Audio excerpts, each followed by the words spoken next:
lo prometido es deuda, que hablábamos fuera de micrófono con nuestro invitado hoy, que está acá en el piso, y decía, qué programa denso ¿no? Bueno, sí, es verdad, es un programa denso, pero cada vez tenemos más adeptos, cada vez más gente que participa con nosotros, con opiniones como las nuestras y opiniones contrarias, así que estamos muy contentos con eso.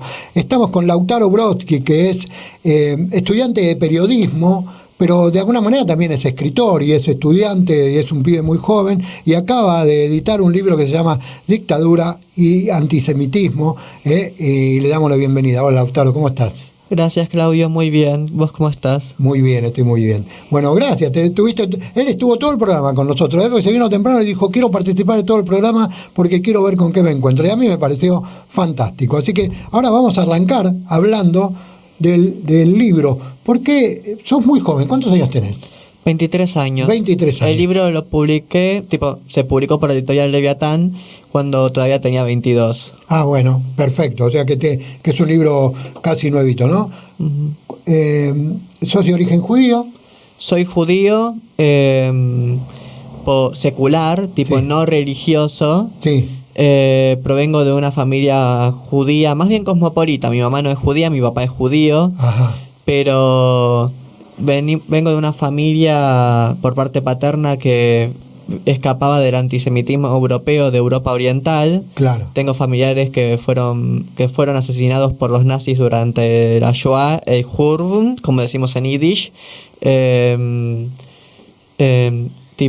Mi abuela y mi abuelo eran judíos de izquierda, mi bobo y mi seide, que siempre luchaban por causas justas, eran farmacéuticos. Bueno, mi abuelo era farmacéutico, mi bobo le ayudaba en la farmacia. Sí. Ella era odontóloga, pero nunca ejerció. ¿Está bien dicho el término judíos comunistas? Sí, porque como somos judíos hay de todo. Hay judíos comunistas, hay judíos de derecha, hay judíos capitalistas, obreros. Sí. Hay de todo tipo, como en todo pueblo. Claro, perfecto. Y está la izquierda judía, que eso tiene una larga tradición, por lo menos en mi familia también. ¿Y esto es lo que te motiva a escribir el libro? Tu herencia familiar, digamos, tu no herencia monetaria, sino tu herencia de sangre. No, lo que me lleva a escribir mi libro no solo por la cuestión familiar, sí, sino más que nada por el simple hecho de que a mí desde pequeño me interesó el tema de la memoria y los derechos humanos. Sí. Tengo familia que militó en la clandestinidad durante el terrorismo de Estado.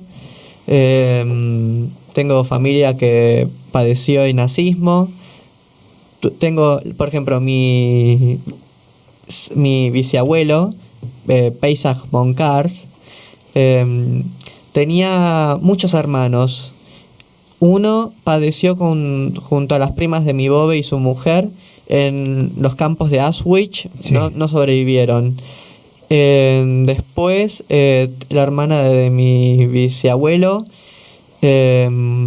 sobrevivió al Holocausto porque tenía un pasaporte católico falso y fingió ser católica, aunque después la terminaron arrestando, la llevaron a un campo de trabajo forzados, los nazis. Le pusieron un número en el brazo, pero nunca descubrieron que era judía, y si lo descubrieron, no habrán sido los nazis en sí. Sí, o sea, le quedaba la duda y no como... Claro. Y el tema es que después los padres de mi bisabuelo, que vivían en un pueblo de Polonia llamado Ostrewek, hay muchos pueblos llamados Ostrewek en Polonia, estuve averiguando, pero mis tatarabuelos fueron asesinados por negarse a subir a un camión en 1940, si no me equivoco. Mirá.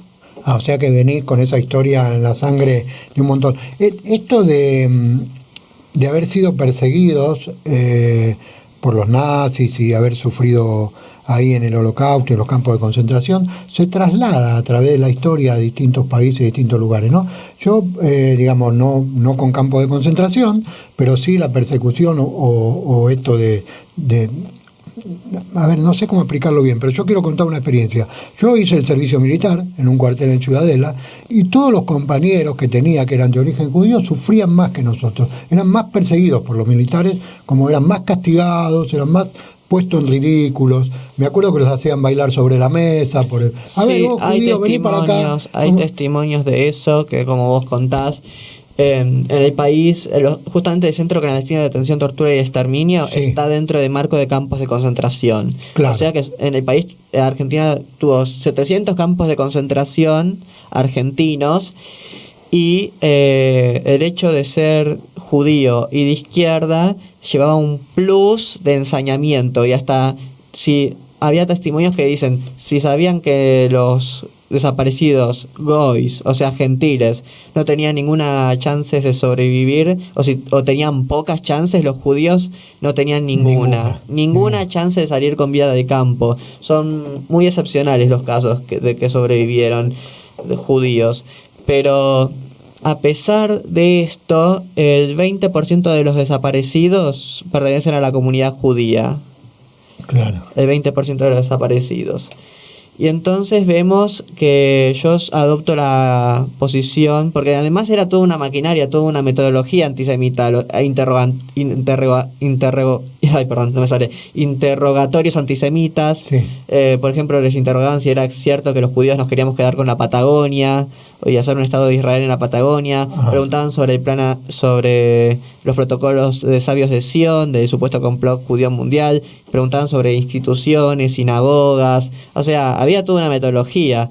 Por eso yo creo en la idea y hablé sobre el pogrom camuflado, porque a pesar de que no hubo un pogrom al simple vista en las calles y demás, en todo el proceso de genocidio hubo un impulso, una política represiva antisemita. Claro. A pesar de que no podemos llamarlo un pogrom, pero sí yo adopto la idea de que el pogrom camuflado, o sea, dentro del genocidio, una persecución contra los judíos izquierdistas, incluso algunos judíos que no eran izquierdistas, como Jacobo Timerman, que padeció ensañamiento. Pero era toda una juventud que encima, cuando los familiares que luchaban por el socialismo, por un mundo sin desigualdad, por un mundo donde la clase obrera fuese gobierno, pero también justamente hubo un sector de la comunidad que rechazaba esa juventud judía trabajadora, Claro. que era la dirigencia sionista. Los familiares, cuando pedían a la DAIA, AMIA o a la Embajada de Israel que los ayudaran, ellos respondían: eso les pasa por no haberles dado educación sionista o religiosa. Ah, claro. O sea que ahí mismo también estaban como cercenados, como de alguna manera, me sale la palabra ninguneado, pero no es ninguneado, es discriminado, ¿no? Por la propia comunidad, digamos. Sí. Y hasta hubo un dirigente comunitario que creo que lo menciono, pero ahora no me puedo acordar el nombre, dijo que prefería los gobiernos militares porque cuidaban mejor el tema del antisemitismo que los gobiernos democráticos. Una burrada total, porque no es así. Se demostró históricamente en la historia de Argentina que no es así. Uriburu no me van a decir que cuidaba a los judíos, no me van a decir que el GOU cuidaba a los judíos, no me van a decir que los nacionalistas católicos de la Libertadora cuidaban a los judíos, no me van a decir que Onganía, justo Onganía, admirador del franquismo, cuidaba a los judíos. Acá vemos entonces esta cuestión de el desprecio que tiene el sionismo también hacia la comunidad judía, o a la tergiversación que hace del judaísmo. Sí. Justamente van a hacer elecciones y y todos los candidatos, a excepción de Bregman, aunque Bregman ya aclaró que ella no está con el Hamas, pero todos los candidatos se solidarizaron con Israel. Claro. En un contexto donde no hay blancos o negros o blancos, sino que vemos una situación gris, bastantemente gris, y donde vemos que hay una política de un Estado, que es el Estado de Israel, contra el pueblo palestino. Obviamente no voy a estar con las acciones del Hamas, pero entiendo que es mucho más grave el accionar del Estado que el accionar de una milicia, y si no caemos en la teoría de los dos demonios. Claro. Ahora bien, hay un candidato en específico que ha banalizado el tema del judaísmo en especial en esta situación, que es el candidato ultraderechista Javier Milei. Javier Milei es parte de una internacional neofascista. Sí. relacionado con la ultraderecha de Alemania, Alternativa para Alemania, los franquistas de Vox, Marine Le Pen, extremadamente de un padre que llegó a decir barbaridades sobre los judíos y sobre la Shoah, Hurban. Yo le digo Hurban porque me gusta mencionar a lo que fue el exterminio contra mi pueblo en Yiddish, porque los yiddishistas conocemos ese exterminio como Hurban. Sí. Y con Donald Trump, que Donald Trump tiene el apoyo de los nacionalistas blancos de Estados Unidos. Después hay otros más, pero vemos una novedad. Todos los candidatos estos dicen, apoyamos a Israel y tenemos una admiración profunda por Israel, pero cuando son gobiernos se incrementa exponencialmente el antisemitismo en sus países. Y ya varios funcionarios israelíes denunciaron que no van a confiar en esta extrema derecha que se dice admiradora de Israel, pero después tiene una hazaña con los judíos terrible, o con sus judíos opositores. Entonces vemos acá que Milei usa mucho el tema de que admira a Israel, que se quiere convertir al judaísmo y demás, pero para mí es puro parafrasea mucho, pero en la práctica hace poco en sí. ¿Por qué? Porque primero tiene una candidata a vicepresidente, o vicepresidenta, o como se quiera llamar, claro, que Victoria Villarruel, que niega los 30.000 desaparecidos y encima apoya un régimen, la dictadura de Videla, que era la dictadura más antisemita o el gobierno más antisemita de la historia argentina. Claro. Tiene vínculos con el partido neofascista UNITE de José Bonaxi, que José Bonaxi había sacado una foto sonriente con el libro de Hitler Mi lucha. O que el partido UNITE encima tiene vínculos con carapintadas antisemitas, con nazis. Tiene, por ejemplo, Milei a Leonardo Seinfeld, un legislador del Partido Libertario que había llevado adelante un tuit antisemita, o Pablo Anzaloni se dice, ¿no? Sí, que había dicho que los judíos éramos apátridas. O sea, hay elementos antisemitas que componen Milei, y detrás de Milei, y no me preocupa ya tanto las locuras de Milei, sino lo que hay detrás de él. Claro, todo el apoyo que tiene, ¿no? La gente que lo sigue. Todo el apoyo que lo tiene, y yo estoy segurísimo que en las filas libertarias hay, que mal llamadas libertarias porque libertarios eran los anarquistas, hay un gran componente de antisemitas, o nazis, o fascistas. Pero ellos no lo ocultan, ¿eh? Ellos no lo ocultan eso, ellos lo dicen abiertamente muchas veces, ¿eh? Bueno, sí, lo dicen abiertamente, pero Milei demanda a aquellos que él acusa de banalizar la Shoah porque lo llaman nazi. Pero el tema acá es que... Ay, creo que me olvidé lo que iba a decir. Perdóname, te corté yo, pero bueno. No pasa nada. No, pero no lo ocultan, eso es verdad. No solo que no lo ocultan, sino que el ministro de Educación, el secretario de Educación, porque él quiere hacer del ministerio una secretaría de Educación de Milei, llegó a banalizar la Shoah. Llegó a decir, no hubiese sido mejor que la Gestapo hubiese sido Argentina, porque en vez de matar 6 millones hubiese matado mucho menos. Un reverendo hijo de su madre. Claro, sí, bueno, sí, y esas cosas todavía no están condenadas como deberían estar condenadas, ¿no? Por mucho menos o por mucho más, recordemos que en un gobierno democrático, si se quiere, cuando alzó la voz, no me va a salir el nombre, pero el ángel de la muerte, que lo conocemos como el ángel de la muerte. Astiz. Los Chupán los metieron presos en el momento, ¿no? Digamos, por mucho menos fue preso, digo, ¿no? Por lo que dijo. Ahora sí, pareciera que hay como una libertad más para expresarse, que está bien la libertad de expresión, pero hay cosas que, bueno, hay que tener cierto cuidado. Decir que no se pueden decir, no se puede decir todo, digamos, y tampoco tener esa intención como la que dicen estos muchachos. Quiero agregar una cosa más. Sí. ¿Vieron que Milei siempre putea contra el marxismo cultural? Sí. Esa es una teoría conspiranoica antisemita. La idea de que hay un marxismo cultural proviene de los nazis, que los nazis decían que en Alemania había un bolchevismo cultural financiado por los judíos y que debía ser exterminado. Claro.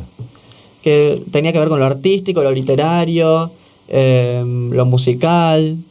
Claro. Sí. Gallo, los veo muy atento ahí, pero quiero que... Sí, la verdad que es hermoso escucharte. Realmente una voz joven hablando del pueblo judío, ¿no? El pueblo judío, que es un pueblo que ha sufrido muchísimo a lo largo de toda la historia, ¿no? Que viene de miles y miles de años de andar girando medio por todo el mundo, ¿no? De acá para allá, sin saber bien dónde estar.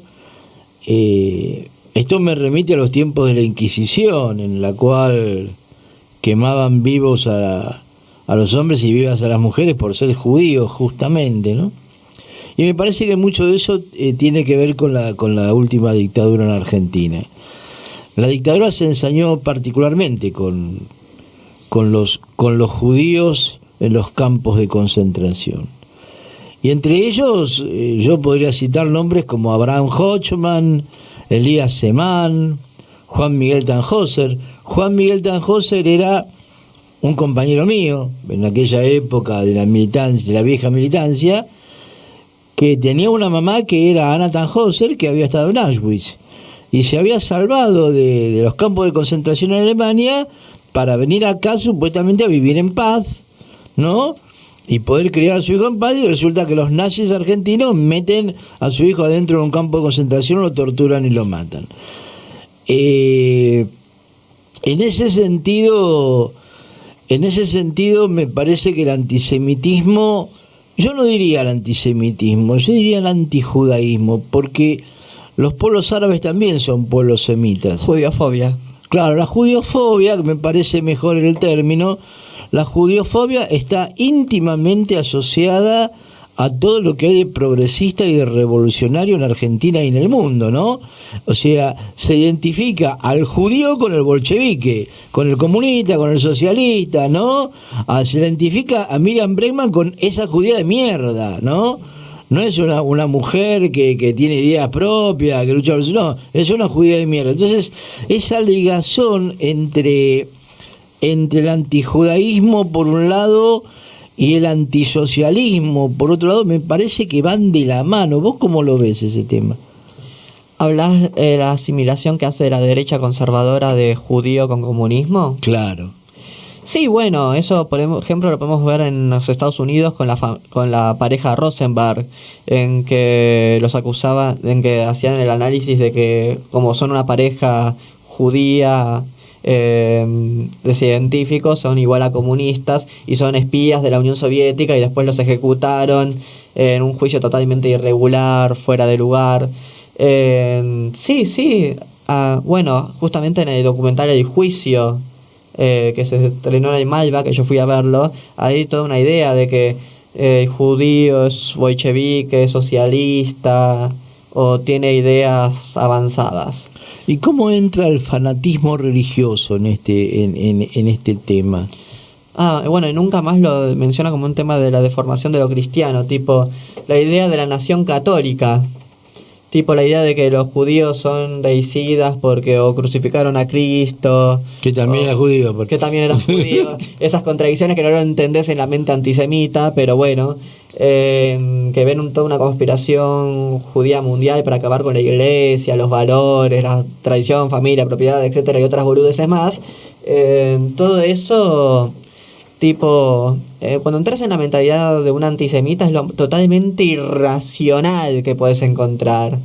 El odio hacia el otro no tiene racionalidad. El odio es un sentimiento irracional.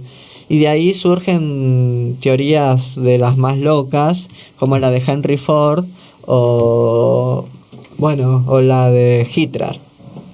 Claro. Uh-huh. Pero uno lo ve en la gente común también. Yo una vez le hice una nota, perdón, pero ahora yo lo dejo, una nota a un actor en México, un actor judío que vive en un kibutz en Israel. Me llamaba la atención que todavía viviera en un kibutz. Digo, bueno, este hombre debe tener algo para contar interesante. Cuando le nombré al pueblo palestino, se puso, pero de todos los colores, ¿no? Y uno, es un pueblo que no merece vivir, digamos, como, wow, y decidí, decidí cortar la nota ahí y no sacarla en ningún lado, pero digamos, como tremendo de la irracionalidad que hablaba. Claro, el sionismo es el otro extremo, ¿no? Sí, es como que que por un lado están los ultranacionalistas católicos, para los cuales todos los judíos son asesinos, bolches, no sé qué, y del otro lado tenés un sionismo que son todos terroristas, ¿no? Hay que matarlos a todos, y en el medio está el pueblo judío, ¿no? Que en el medio está el pueblo judío que trata de vivir como puede, ¿no? Claro. Acá y en cualquier país del mundo. Yo lo único que le digo a los católicos, ultracatólicos, no le saquen los clavos a Jesús porque se les va a complicar, ¿eh? Sí. Se les va a complicar feo si le sacan los clavos a Jesús. Yo te quisiera leer un poema a vos y a la audiencia, que me parece que es un poema que retrata un poco algo de lo que estamos hablando. Este hombre, el que escribió este poema, que se llama Lejaim, que significa por la vida, se llamaba Arturo Chacho Vázquez y era el papá de Martín Vázquez. Martín Vázquez fue un chico de 22, 23 años que militaba en una organización llamada Vanguardia Comunista, que fue secuestrado, conducido en Chupadero, junto con un montón de amigos judíos. Él era supuestamente cristiano, o católico, o ateo, no sé. Bueno, fueron asesinados los dos. Entonces Arturo Chacho Vázquez es el papá de Martín, y dice esto que les voy a leer en este poema que fue presentado en la Federación de Entidades Culturales Judías de Argentina, que queda en la calle Roca Mora al 4100, le estoy hablando hace muchos años atrás. Y dice así: cuando a mi hijo Martín le dieron su ración de palos, a Juan Miguel, el amigo judío de mi hijo, le dieron ración doble. Cuando a mi hijo cristiano le proveyeron su porción de horror, voy a explicarme, horror no es solo un miedo inmenso de la muerte. Entre otras vilezas fue electricidad en los testículos y en las encías hasta hacerlos un bofe y recuperar al día siguiente. Retomemos. Cuando le proveyeron a mi hijo su cuota de terror, al amigo judío de mi hijo le proveían 2. Después que asesinaron a mi hijo, se sintieron frustrados porque al amigo judío de mi hijo no pudieron matarlos más de una sola vez. Los que sobrevivimos, nosotros sí podemos, con indulto y olvido, matarlos nuevamente. Los que sobrevivimos, a ver si de una vez nos juntamos las manos. Vuelvo a explicarme, las conciencias, la voluntad, la acción.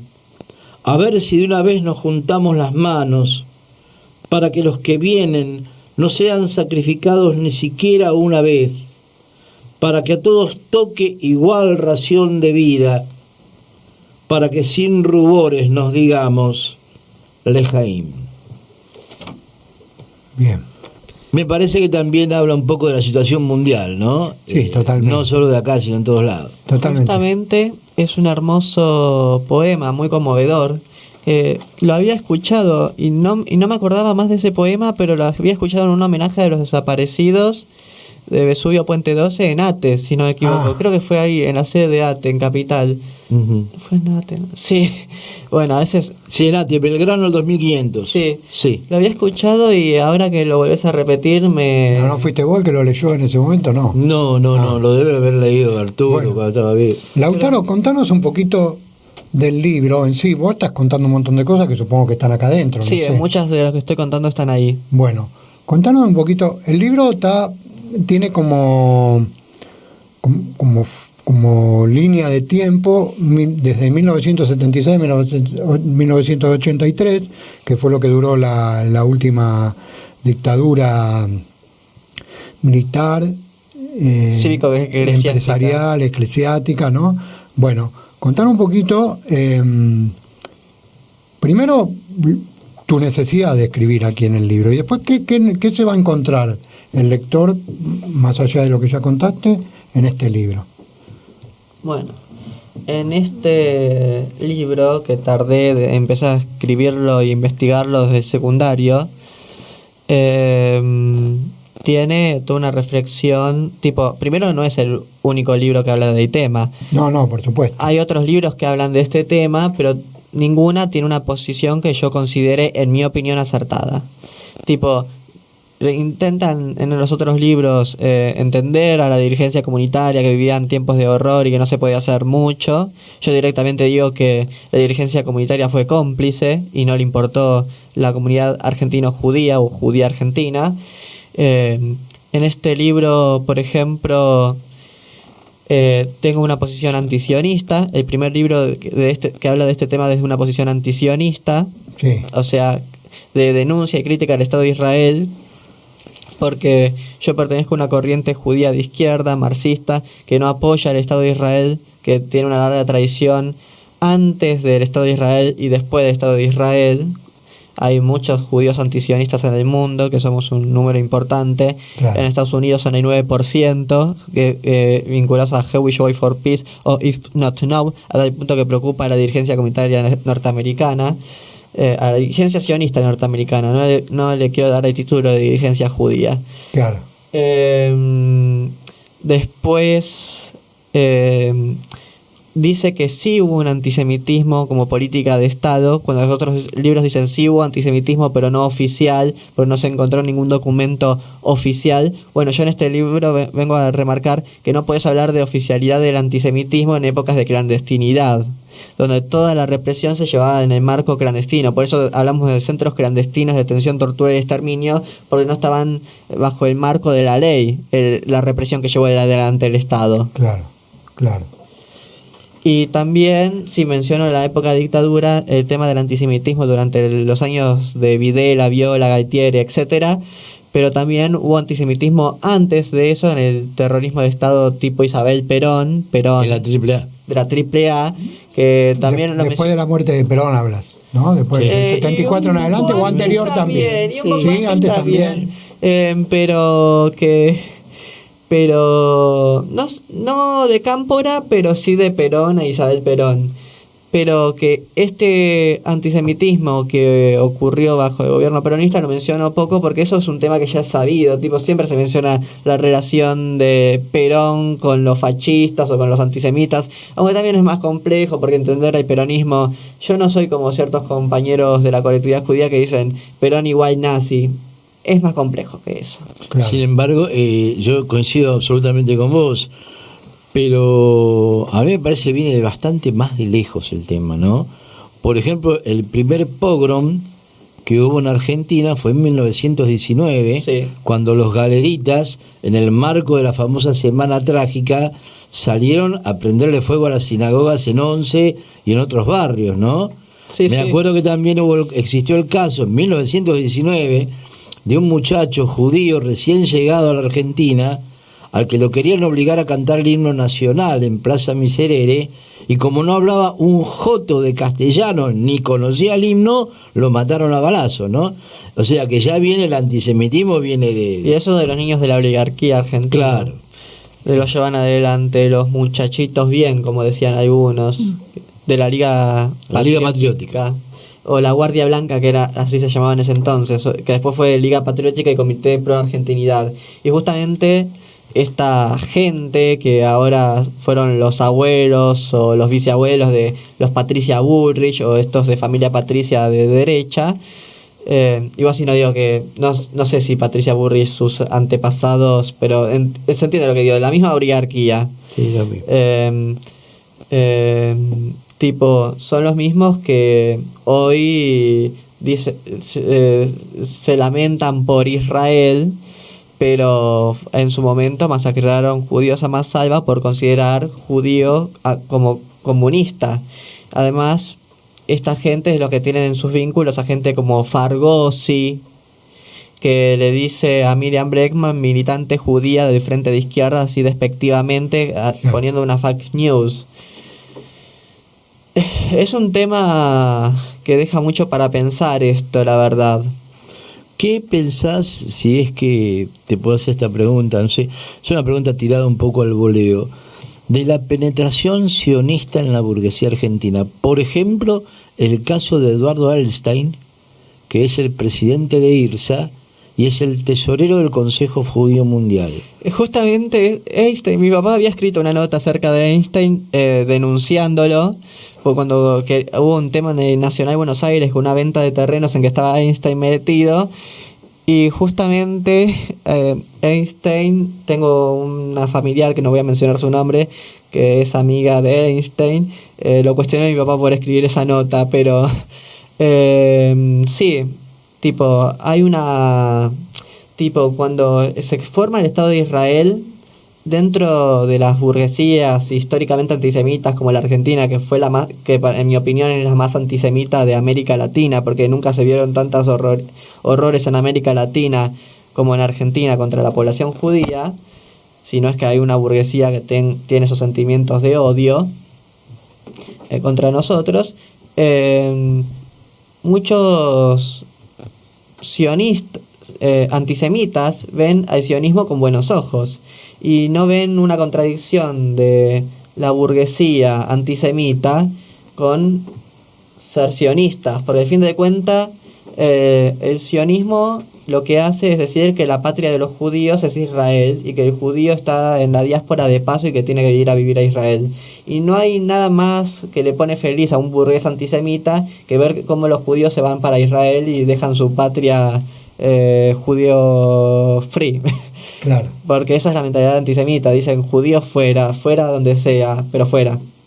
Incluso yo, por comentarios que me han llegado, no sé si serán ciertos, me parece que en ciertos sectores, por lo menos es lo que dicen, en ciertos sectores de la comunidad israelí, se ve con malos ojos al judío que va de visita a Israel, porque le achacan algo así como que vos no te quedás acá ni te comprometés, sos un judío de segunda. ¿Existe eso o no?